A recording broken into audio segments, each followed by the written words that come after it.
Assalamualaikum warahmatullahi wabarakatuh. Di sini saya akan menjelaskan tentang menangani kumpulan data yang tidak seimbang pada mata kuliah Machine Learning dengan dosen pengampu yaitu Bapak Rushendra Eskom MT. Sebelum masuk ke pembahasan, di sini saya ingin memperkenalkan diri. Nama saya Gusnan Zendra Darmawan dengan NIM 415-2001-0016. Nah, untuk pembahasannya yaitu yang pertama ada latar belakang, yang kedua ada macam-macam metode, lalu yang ketiga ada permasalahan, lalu yang keempat ada kesimpulan. Latar belakang yaitu masalah ketidakseimbangan kumpulan data terjadi ketika jumlah contoh dalam satu kelas jauh lebih sedikit dibandingkan dengan kelas lainnya dalam kumpulan data. Hal ini seringkali terjadi dalam situasi di mana satu kelas yang jarang muncul lebih penting daripada kelas mayoritas. Contoh dari masalah ini adalah deteksi fraud, deteksi penyakit langka, dan deteksi anomali. Ketidakseimbangan kumpulan data dapat menyebabkan model klasifikasi menjadi bias dan cenderung memprediksi kelas mayoritas. Hal ini dapat menghasilkan kinerja yang buruk dan hasil yang tidak akurat. Oleh karena itu, penting untuk menangani masalah ketidakseimbangan kumpulan data. Beberapa teknik yang telah dikembangkan untuk menangani masalah ketidakseimbangan kumpulan data meliputi oversampling, lalu ada undersampling, lalu ada cost sensitive learning, dan ensemble learning. Namun setiap teknik ini memiliki kelebihan dan kekurangan masing-masing dan memerlukan pemilihan yang tepat tergantung pada karakteristik kumpulan data dan tujuan dari analisis. Nah, macam-macam metodenya yaitu yang pertama ada metode tingkat data, lalu yang kedua ada metode tingkat algoritma. Metode tingkat data. Metode tingkat data adalah salah satu cara untuk menangani ketidakseimbangan pada kumpulan data. Metode ini bertujuan untuk menyeimbangkan kumpulan data dengan mengubah distribusi kelas di dalamnya. Beberapa teknik ini termasuk metode tingkat data, yaitu meliputi yang pertama ada oversampling, yang kedua ada undersampling, lalu yang ketiga ada smooth atau synthetic minority oversampling teknik. Oversampling yaitu teknik melibatkan duplikasi atau menambahkan kembali contoh-contoh dari kelas minoritas hingga jumlahnya setara dengan kelas mayoritas. Lalu ada undersampling. Teknik ini melibatkan penghapusan sebagian contoh dari kelas mayoritas hingga jumlahnya setara dengan kelas minoritas. Lalu ada smooth atau synthetic minority oversampling teknik. Teknik ini menghasilkan sintesis baru dari kelas minoritas dengan mempertimbangkan tetangga-tetangga terdekat dari contoh yang ada. Setiap teknik memiliki kelebihan dan kekurangan masing-masing dan memerlukan pemilihan yang tepat tergantung pada karakteristik kumpulan data dan tujuan dari analisis. Oleh karena itu perlu dilakukan evaluasi dan pembandingan teknik-teknik ini untuk memilih teknik yang paling efektif dan efisien dalam menangani ketidakseimbangan pada kumpulan data. Yang pertama ada undersampling. Random undersampling adalah metode non-heuristik yang bertujuan untuk menyeimbangkan kelas distribusi melalui eliminasi acak contoh kelas mayoritas. Alasan di belakangnya adalah mencoba menyeimbangkan kumpulan data dalam upaya untuk mengatasi keanehan algoritma pembelajaran mesin. Kelemahan utama dari undersampling acak adalah bahwa metode ini dapat membuang data yang berpotensi berguna yang mungkin penting untuk proses induksi. Yang kedua ada oversampling.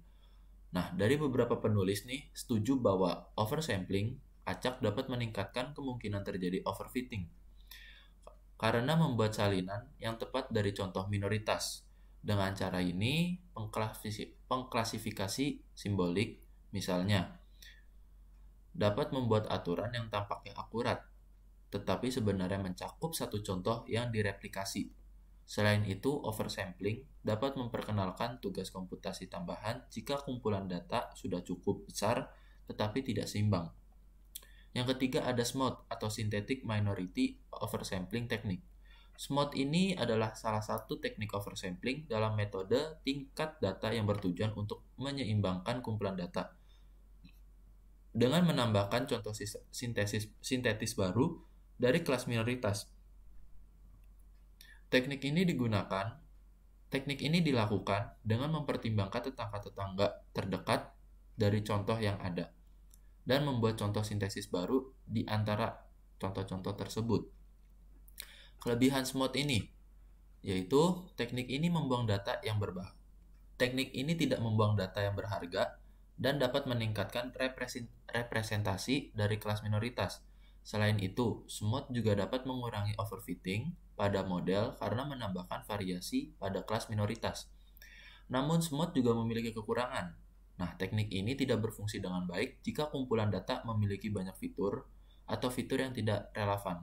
Selain itu, SMOD juga dapat menambahkan noise ke dalam data dan membuat kumpulan data semakin rumit. Oleh karena itu, pemilihan teknik oversampling yang tepat harus mempertimbangkan karakteristik kumpulan data dan tujuan dari analisis. Selanjutnya ada metode tingkat algoritma.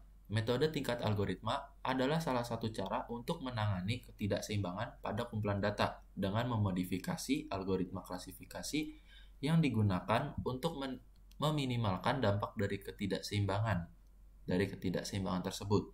Beberapa teknik yang termasuk dalam metode tingkat algoritma antara lain, yang pertama ada cost sensitive learning. Teknik ini memodifikasi algoritma klasifikasi dengan memberikan bobot yang berbeda pada setiap kelas, tergantung pada biaya atau kepentingannya. Bobot yang lebih tinggi diberikan pada kelas minoritas, sehingga algoritma lebih fokus pada kelas minoritas dan menghasilkan model klasifikasi yang lebih baik. Lalu yang kedua ada threshold moving. Teknik ini mengubah ambang batas keputusan pada algoritma klasifikasi hingga model lebih memperhatikan kelas minoritas.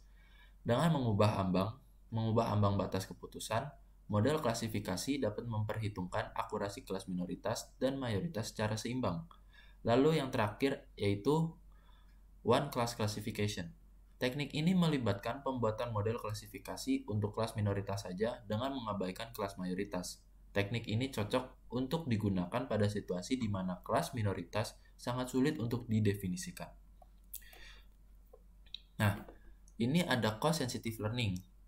Cost sensitive learning atau CSL adalah teknik dalam metode tingkat algoritma yang digunakan untuk menangani kumpulan data yang tidak seimbang dengan memberikan bobot yang berbeda pada setiap kelas, tergantung pada biaya dan kepentingannya.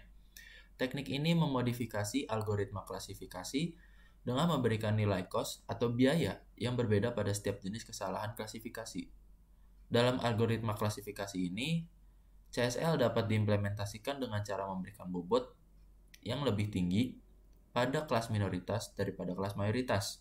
Bobot ini akan mempengaruhi proses pembelajaran model klasifikasi dan menekankan pada pengenalan pola yang lebih akurat pada kelas minoritas. Beberapa metode yang dapat digunakan dalam implementasi CSL ini antara lain adalah Penalis SVM, ada White SVM, dan Decision Tree with Cost Sensitive Split. Kelebihan dari CSL ini adalah teknik ini dapat memberikan fokus yang lebih besar pada kelas minoritas sehingga meningkatkan akurasi pada kelas minoritas dan mengurangi kemungkinan untuk melakukan kesalahan klasifikasi pada kelas minoritas. Namun kelemahan dari teknik ini adalah teknik ini memerlukan pengetahuan yang baik tentang biaya atau cost dari kesalahan klasifikasi. Dan perhitungan biaya ini dapat menjadi sulit atau mahal, tergantung pada kumpulan data yang digunakan. Selain itu, teknik ini juga dapat menyebabkan overfitting pada model klasifikasi jika penyeimbangan antara kelas minoritas dan mayoritas tidak diatur dengan baik. Lalu yang kedua ada threshold moving. Threshold moving adalah sebuah algoritma dalam pengolahan citra atau pengolahan sinyal yang digunakan untuk mengurangi noise pada gambar. Algoritma ini bekerja dengan cara membandingkan intensitas piksel pada sebuah gambar dengan nilai ambang tertentu. Jika intensitas piksel lebih kecil dari nilai ambang, maka piksel tersebut akan dianggap sebagai noise dan akan dihapus atau diganti dengan nilai yang lebih baik. Threshold moving dapat digunakan untuk mengurangi noise pada gambar yang dihasilkan oleh sensor, kamera, atau oleh sinyal transmisi yang tidak stabil. Metode ini juga dapat digunakan pada gambar biner untuk meningkatkan kualitas pemisahan antara objek dan latar belakang. Algoritma ini sangat berguna untuk pengolahan citra dan sinyal untuk meningkatkan kualitas dan akurasi data yang dihasilkan. Lalu yang ketiga ada One Class Classification. One Class Classification atau OCC adalah teknik dalam metode tingkat algoritma yang digunakan untuk mengklasifikasikan objek ke dalam satu kelas atau kategori tertentu. Berbeda dengan algoritma klasifikasi tradisional yang mengklasifikasikan objek ke dalam beberapa kelas.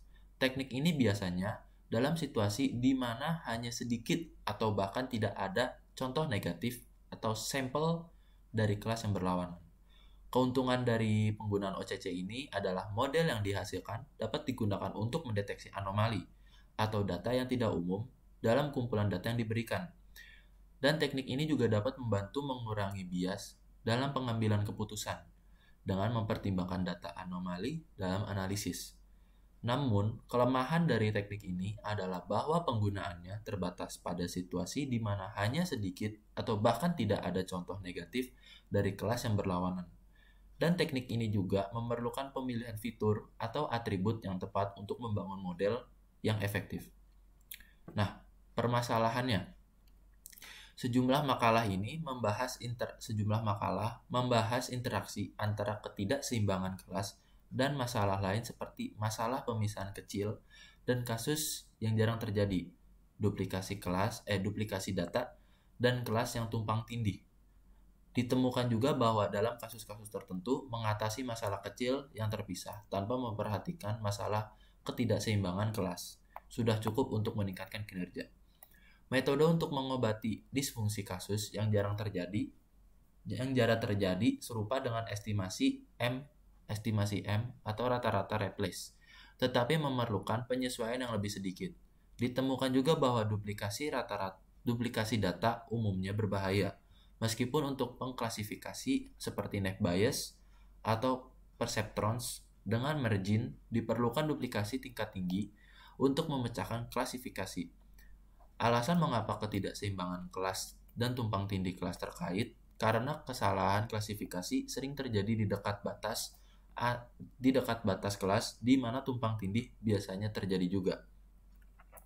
Namun telah diamati bahwa di beberapa domain misalnya kumpulan data SIG atau algoritma ML standar mampu menghasilkan kelas pengklasifikasi yang baik, bahkan menggunakan kumpulan pelatihan yang sangat tidak seimbang. Ini menunjukkan bahwa ketidakseimbangan kelas bukanlah satu-satunya masalah yang bertanggung jawab atas penurunan kinerja algoritma pembelajaran. Ketidakseimbangan kelas bukan satu-satunya masalah yang harus dihadapi. Distribusi data di dalamnya setiap kelas juga relevan atau ketidakseimbangan antara kelas versus dalam kelas.